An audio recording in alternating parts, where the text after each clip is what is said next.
मंच पर विराजमान पूज्य संत कृपाराम जी महाराज और उनके भी गुरुवर्य बहुत ही श्रद्धा और सम्मान के योग्य महाराज श्री राजाराम जी, सभी इस कथा में उपस्थित सज्जनों, महानुभावों, वंदनीय पूजनीय मातृशक्ति, प्यारे बच्चों, सबसे पहले तो हमें परमपिता परमात्मा का बहुत बहुत धन्यवाद करना चाहिए कि हमें उन्होंने ये मानव का चोला, ये मानव शरीर प्रदान किया, जिस शरीर को प्राप्त करके हम भजन कर सकते हैं, उनके नाम का जप कर सकते हैं, ध्यान कर सकते हैं, उनकी उपासना कर सकते हैं, भक्ति कर सकते हैं और यज्ञ हवन सत्संग करते हुए अपने जीवन को महान बनाते हुए फिर मोक्ष के पद को प्राप्त कर सकते हैं। ये सुविधा मनुष्य को छोड़ करके और किसी भी प्राणी के पास में नहीं है। कोई जीव जंतु मनुष्य को छोड़ करके ईश्वर की भक्ति नहीं कर सकता है, कभी हवन सत्संग नहीं जानता वो। और हम मनुष्य बनकर के भी यदि ईश्वर की भक्ति न करें, थोड़ा नाम जप नहीं करें, हवन भी नहीं करें, कोई दान पुण्य नहीं करें, तो बताइए मनुष्य में और उन सामान्य पशु पक्षी में क्या अंतर रहा? कोई भी अंतर नहीं रहेगा। तो इसलिए अगर आप मानव चोला प्राप्त किए हैं तो रोज परमात्मा का धन्यवाद करें। और याद रखिए, अभी महाराज जी बता रहे थे कि राम से बड़ा राम का नाम है ना, तो वास्तव में नाम की महिमा है। और भगवान राम भी जिस नाम का जप करते थे वो क्या है? वो ओम है, ओंकार। और राम और ओम इन दोनों में आप भेद मत समझिए। जो सबके हृदय में रमता है वो राम है, वही परमात्मा ओम। तो हम ओम को राम भी कह सकते हैं, इसलिए कि जो रोम रम में रम रहा है वो राम, वही ओम।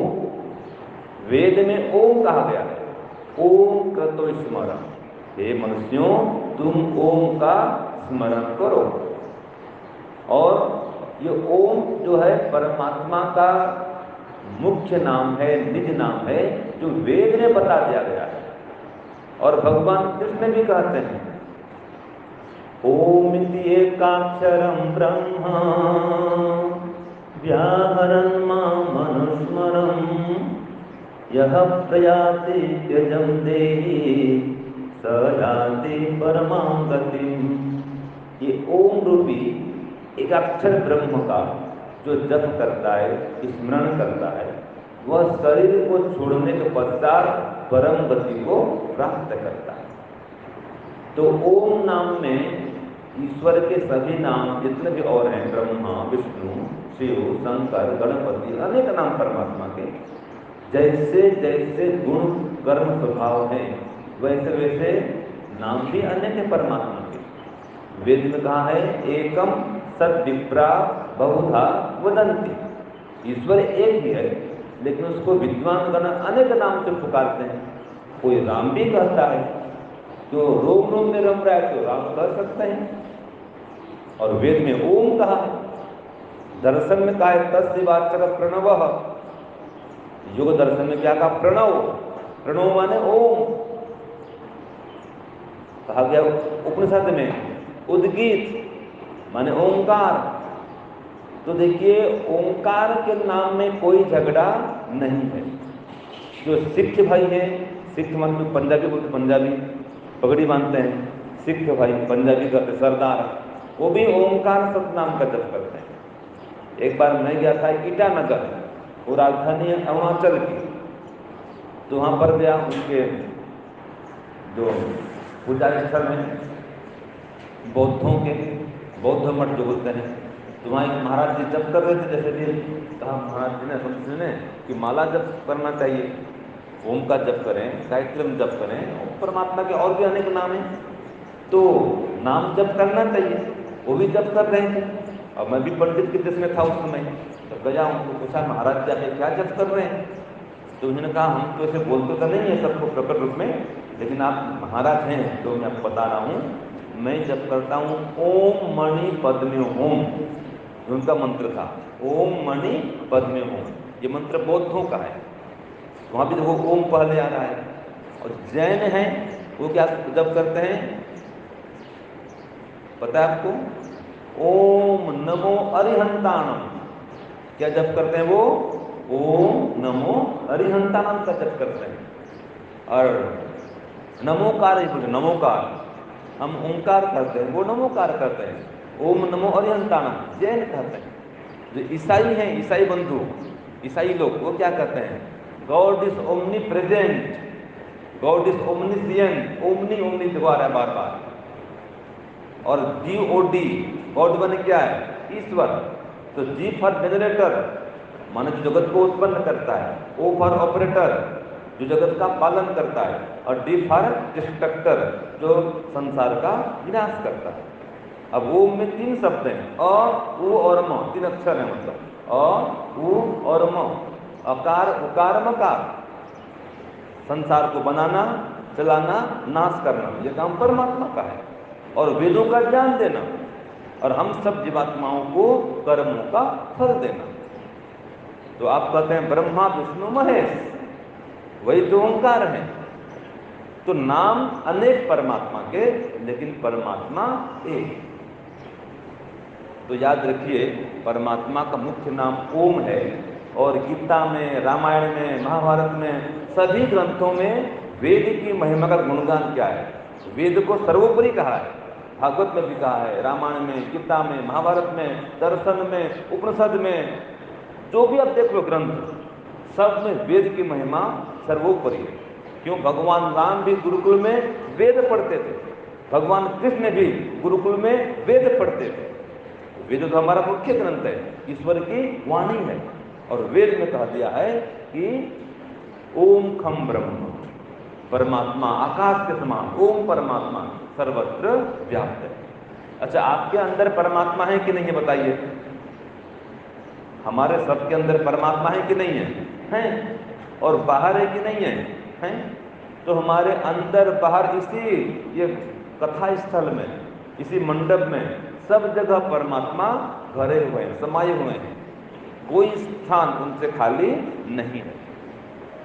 वो परमात्मा घट घट वासी है, सभी जगह है। कैलाश में भी है, क्षीर सागर कहें, समुद्र वहां पर भी है, और कोई चौथे आसमान कहे, सातवें आसमान कहे, सब जगह परमात्मा है। कोई स्थान उनसे खाली नहीं है। तो वास्तव में हमें झगड़ा इसमें नहीं करना चाहिए। एक भजन आता है, उसमें कहा है, नाम का झगड़ा, रूप का झगड़ा, स्थान का झगड़ा है। नाम का झगड़ा, रूप का झगड़ा, स्थान का झगड़ा है। भक्त कहाने वालों में भगवान का झगड़ा है। भक्त कहाने वालों में भगवान का झगड़ा है। नाम का झगड़ा, रूप का झगड़ा, स्थान का झगड़ा है। नाम का झगड़ा, रूप का झगड़ा, स्थान का झगड़ा है। भक्त कहाने वालों में भगवान का झगड़ा है। भक्त कहाने वालों में भगवान का झगड़ा है। कोई कहे कैलाश धाम में परमात्मा रहता है। कोई कहे कैलाश धाम में परमात्मा रहता है। कोई कहे कि क्षीर सागर में परमात्मा रहता है। कोई कहे क्षीर सागर में परमात्मा रहता है। कोई कहे वैकुंठ धाम में परमात्मा रहता है। कोई कहे वैकुंठ धाम परमात्मा रहता है। कहीं चौथे और कहीं सातवें आसमान का झगड़ा है। भक्त कहाने वालों में भगवान का झगड़ा है। भक्त कहाने वालों में भगवान नाम का झगड़ा, रूप का झगड़ा, स्थान का झगड़ा है। नाम का झगड़ा, रूप का झगड़ा, स्थान का झगड़ा है। भक्त कहाने वालों में भगवान का झगड़ा है।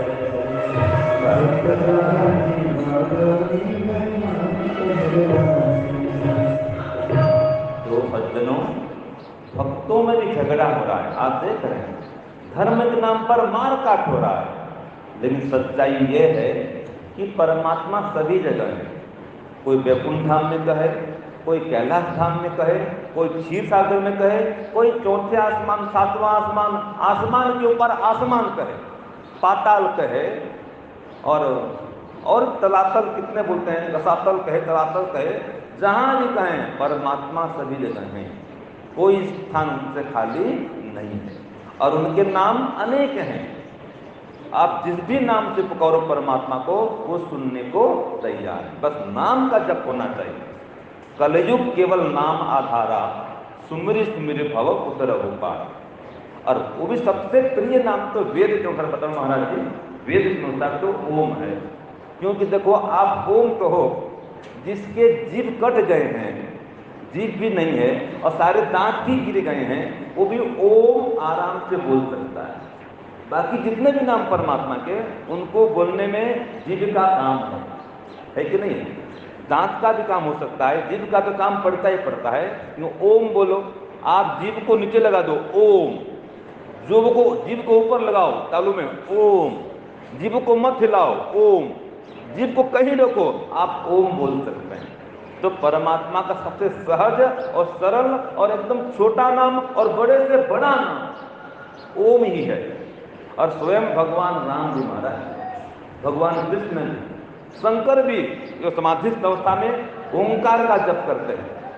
जब भगवान रामचंद्र वनवास में गए थे सीता माता की खोज में, और उनको क्या कहा था सबरी माता ने कि आप जाओ ऋषिमुख पर्वत में, वहां पर सुग्रीव मिलेंगे, सुग्रीव मिलेंगे, उनसे मैत्री आप करना और वो आपको सीता माता की खोज भी कराएंगे और आपको सब काम आपके सफल कराएंगे। तो जब गए तो सब देखे गुप्तचर ने कि कोई वनवासी आए हैं, कौन आए हैं, संदेह से सुग्रीव को कि महाराज कोई वनवासी आए हैं, दो युवक, पता लगाओ कौन है। अब कौन जाए पता लगाए, जाओ भेजो हनुमान को, वो पता लगाए ये कौन है। अब खोजे हनुमान को, वो बैठे पत्थर में। अब देखना रामायण में आता है, रामायण सीरियल में रामानंद सागर के तो वहां जाते हैं तो हनुमान भी तब ओम ओम का जप करते थे। जब राम से उनकी भेंट नहीं हुई थी तो ओम का जप करते थे। आप देख लेना अभी भी, वो निकालना यूट्यूब में निकलेगा, तो हनुमान भी तब ओम का जप करते थे। फिर कहा गया जाओ आप पता लगाओ कौन है। तो सार ये निकलता है कि जब त्रेता युग था, कि द्वापर युग था, कि सतयुग था, हर युग में राम तो त्रेता युग के हैं, बराबर महाराज जी, और कृष्ण किस युग के हैं, द्वापर युग के हैं। लेकिन ओम परमात्मा सभी युग के हैं, क्यों जो वेद है वो नित्य है, सनातन है, तो परमात्मा का ओम नाम भी सनातन है। तो सज्जनों, माताओं, बहनों, नाम में कोई झगड़ा नहीं है, रूप में नाम में झगड़ा करना यह बुद्धिमत्ता नहीं है, और आपस में लड़ना मत संप्रदाय लेकर के ये भी बुद्धिमत्ता नहीं है। याद रखिए, हम सब एक ही परमात्मा के संतान हैं, चाहे स्त्री हो, चाहे पुरुष हो, चाहे पशु पक्षी भी क्यों न हो, उनके अंदर भी वही परमात्मा है। तो इनको दुख देना, प्राणी की हत्या करना, ये हमारा धर्म नहीं है। तो सब लोग प्रेम से रहें, मिलजुल के रहें, और घर में हैं तो घर में भी पति पत्नी बड़े प्रेम से रहें, मधुर वाणी प्रयोग करें, सहन शक्ति बढ़ाएं, दया भाव को जागृत करें। ये सब के सब गुण जो हैं परमात्मा के गुण हैं। दया करना, प्रेम करना और सबको सुख देना, ये परमात्मा के गुण हैं। तो जो आप परमात्मा का जप करेंगे, ध्यान करेंगे, तो उनके गुण आपके अंदर आएंगे ही आएंगे। जैसे कि अग्नि पास बैठते हैं तो गर्मी आती है, ऐसे परमात्मा के जप में ध्यान में बैठेंगे तो उनका आनंद आएगा ही आएगा। परमात्मा से ज्ञान मिलेगा, बल मिलेगा, आपको दया गुण प्राप्त होगा और परमात्मा की अनुभूति भी होगी। समस्त दुखों से छुटकारा मिलेगा और आप भव सागर से पार हो जाएंगे। तो रोज प्रातः काल और सायंकाल, और एक बार महामंत्र अभी दोनों बच्चों ने भी कहा था, विद्यार्थियों ने, ब्रह्मचारियों ने गायत्री मंत्र पढ़ा था। महाराज जी गायत्री मंत्र पढ़ते हैं। गायत्री मंत्र में ओम की ही उपासना है। ओम भूर्भुवः स्वः तत्सवितुर्वरेण्यं भर्गो देवस्य धीमहि धियो यो नः प्रचोदयात्। ये चारों वेदों का सार है। ये गायत्री मंत्र गुरु मंत्र है। तो आप गायत्री मंत्र जप करें, ओम का जप करें, इसमें सब कुछ आ गया। ठीक है जी। तो आप सब लोग सुखी रहें, स्वस्थ रहें, आपके हृदय में परमात्मा की भक्ति जलती रहे, बनती रहे, बढ़ती रहे, और आप हर प्रकार से समृद्धि से, दीर्घ आयु से पूर्ण हों, ऐसी मेरी शुभकामना है, शुभ आशीर्वाद है। ओम शांति, ओम शम, सबको सादर नमस्ते।